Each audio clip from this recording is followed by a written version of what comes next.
Hi, welcome to Fusion Kitchen. My name is Christine De Silva. I'm also an author and I've written a number of books. I'm still currently writing. If you're interested, please check out the description box below. Today I'm making curd dosa. Now, dosas are thin, savory pancakes. They are a South Indian cuisine. They look like pancakes or crepes.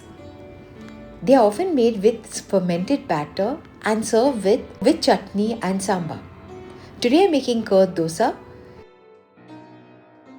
First we are going to take 1 cup of poha in a colander. We are going to rinse it out very well for about 2 minutes and drain it. Now in a bowl I'm going to add 1 cup of rava, 1 cup of curd and 1 teaspoon of salt and whisk it very well so it becomes a smooth batter.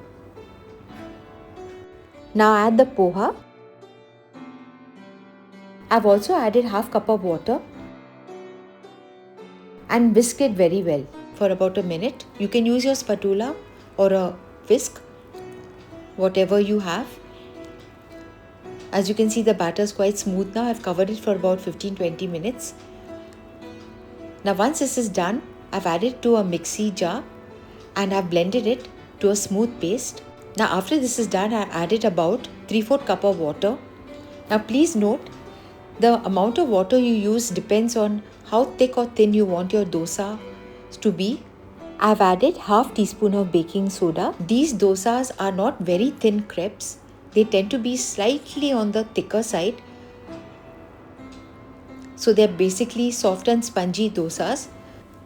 Now you use a dosa pan or you use a non-stick pan.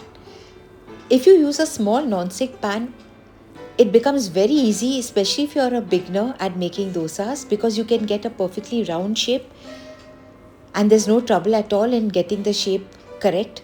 So use a very small pan to make the dosas, and it should be preferably non-stick, or just use a dosa pan which is rather on the small side. Now I've used an onion to drizzle some oil. Make the pan very hot first and then you lower the flame to medium. Now the bottom side of this dosa will be a little brown and golden in color, but the top side, when you flip it over, should be not very brown, just with flecks of brown to give it a kind of whitish appearance. Again, you can see I'm greasing it uniformly and evenly, and then I've used a ladle and I'm spreading the dosa batter. The dosas are not very thick. Keep the flame medium. As you can see, air bubbles are formed. This means that the pan is hot enough, and yet it should not be so hot that the bottom gets burnt easily. So keep the flame medium after making the pan very hot. That's the secret of making good dosas. Then you flip it over. As you can see, the bottom side is very brown and the top surface should be whitish in color. Again, I've done the same thing. I prefer flipping the dosas on both sides because I feel the top surface also gets lightly cooked. Sometimes the top surface is not cooked for the curd dosas and is just kept totally white, but that's up to you. I wanted to flip it on the surface side and make it slightly brownish. Here are some tips on making good dosas. Remember, always make the pan very hot, then you lower the flame to medium while making dosas. The pan should not be so hot that the dosas get burnt, and a thinner batter makes holes and a crispier dosa.